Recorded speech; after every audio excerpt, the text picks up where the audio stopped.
Hello and welcome! Silrace here with Nosgoth patch notes for October 14th. This video is a little late because I was not able to make this video as soon as the patch notes came out. And I also wanted to log into the game first and check some things out which are not explained here very well. Firstly though, let us talk about the mysterious items. The patch notes are from the official forums, as posted by PsychoCat there.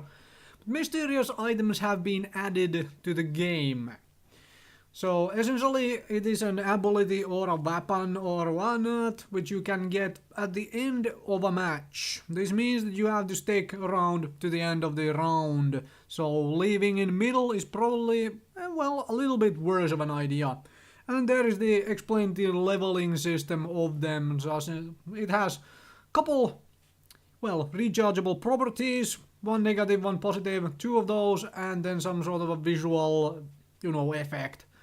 And yeah, it has a leveling system, but there is no word here yet, and I haven't seen anyone explain yet or make any guesses or whatnot of just how often do you get these things, as in do you have to put 100 hours into the game before you maybe finally get one as a lucky drop.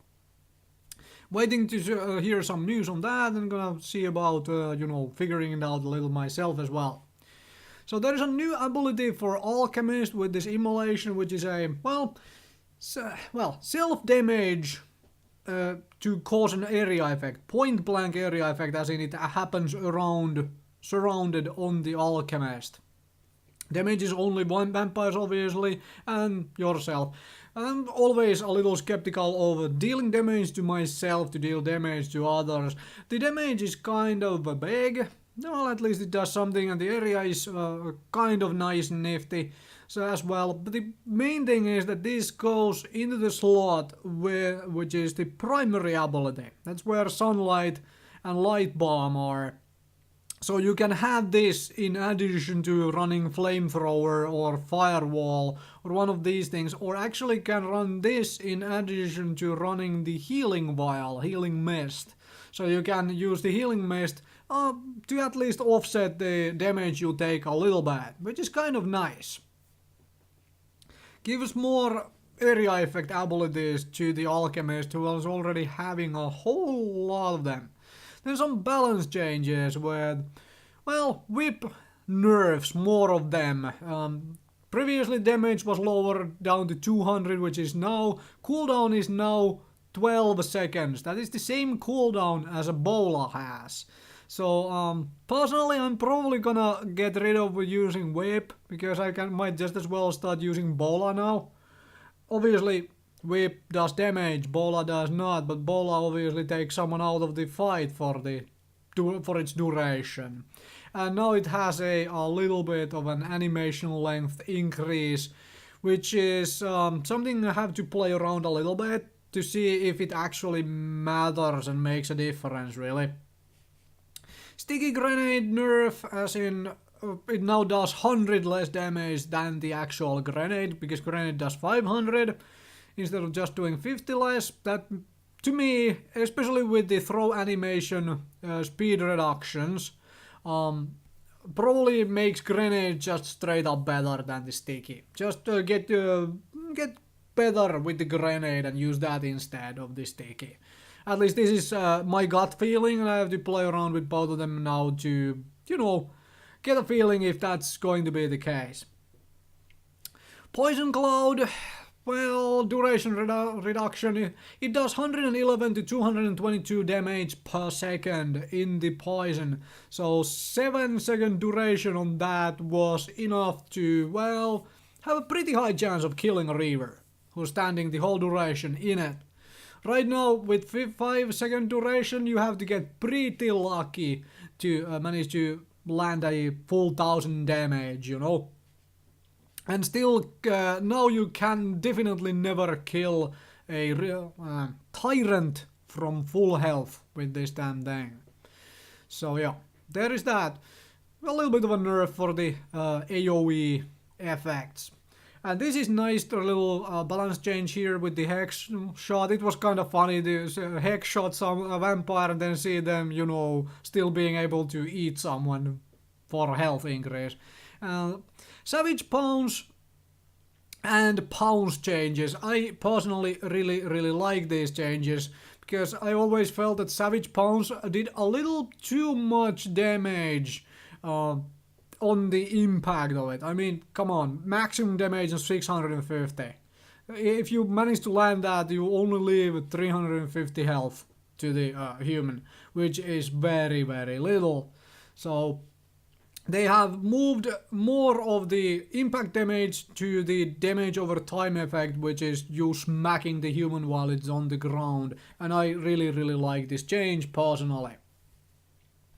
Evasion, well, it can be used more often now, but it lasts a little less time. That is a good change. Thank you for that. I'll take more uses of it over, you know, 1 second duration. Choking Haze, the duration has been reduced. It also means that it does less damage by 1 second, which is kinda nice, because now it's a little harder to spam these and, well, you know, whatnot. And it's easier to essentially avoid being chipped down to no health by 4 Reavers spamming Choking Haze on your team, because it does less damage and lasts less time. So yeah. Some nice changes for the Tyrant, so anyone who is big fan of Tyrant, now is definitely not time to play the class again. I am definitely going to do some more Tyrant play now.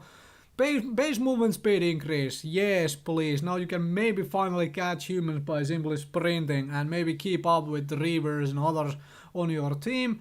Base climb speed, this is awesome, because Tyrants were slow as heck when going up the walls. And melee attack speed increase, 2.5% doesn't seem big, but that is a number I have to play around it a little bit to really see like just how much it makes a difference. And all of these, because of faster movement, because of climb speed, I can absolutely agree with lowering the health by 70 points.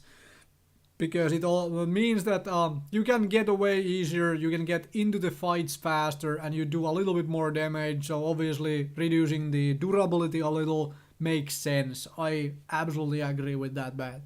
And also a nice change for Ignore Pain, it's now 85% instead of 80.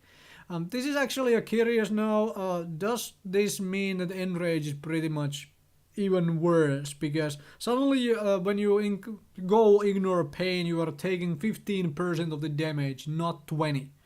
That 5% is a small change, but it's still a change right there. And if we take a look at the Bosag thing, which is to say Enrage, that is, when you are low health, you now have less health to begin with, so that threshold is even smaller with the reduced health.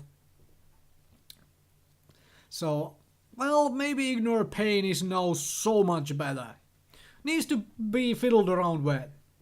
Gut instinct for me just says that Ignore Pain is now the default way to go.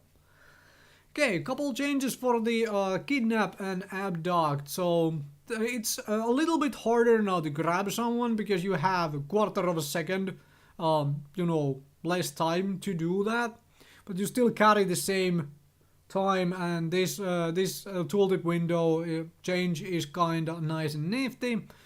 And dive bomb maneuverability, I have not used dive bomb enough that I probably cannot tell the difference right now when I go into the game and try to play with it, because I didn't use it enough beforehand anyways to really know just how badly it can be maneuvered now compared to what it was. The stumble animation caused by humans using whip and throwing knife and trap has been reduced. So that means that there is another nerf to the whip. Essentially the vampire can start beating your face in sooner after you have used a whip on them. This is what I mentioned before, that I believe Bola is now pretty much the go-to thing for me. I didn't use whip all that much previously either, but Bola is probably now the thing I'm gonna stick with. Executions have been, well, unified across the board in such a way that they are now the same length. Except some of the animations can be, cancelled midway through. In essence, not midway through, but you realize what I'm talking about here if you read this last bit. So you can start moving and it will cut the animation away, even though the execution animation would still be going on. This is something I have to start playing around with now to learn which animations on the executions I can actually interrupt and resume play, so to say, without being stuck in the animation. Tyrant flow in the store is better. I logged in, check it out, it is better. It's not still exactly 100% awesome and whatnot, but it is definitely better. And some bug fixes, it's always nice to have bug fixes, especially this host player lobby thing, because those 4 vs 3 matches have been keeping me away from playing this game all that much of late. Thank you very much for watching. That was a quick talk over the patch notes and my thoughts on them, and more Nosgoth footage is coming on the channel pretty soon.